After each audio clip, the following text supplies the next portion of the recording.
simple recipes tend to taste really amazing. So let's make this assorted spaghetti together. Add your palm oil to a heated pan. Allow that to heat up very well. Then go in with your tomato and pepper puree. Allow that to fry for 3 minutes before adding your onion to it. Then add your seasoning cubes. Add the dadawa. I'm using powdered dadawa. Add some salt, some ground crayfish.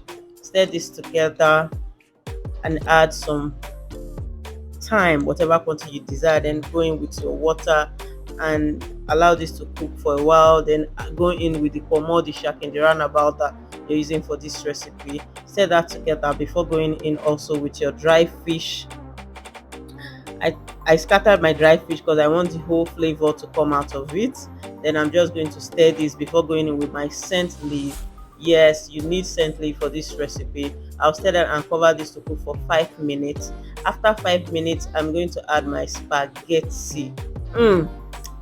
Add spaghetti, and at this point, you just stir it together to make sure everything is combined. This recipe is fast and it's easy. 10 minutes max, you're done. I'm adding my akpaka or African oil beans, and I'm going to stir this, and I'm going to cover this for 3 minutes, and this spaghetti is ready. It's delicious and filled with so many obstacles: the pomo, the shaki, the roundabout, and the dry fish.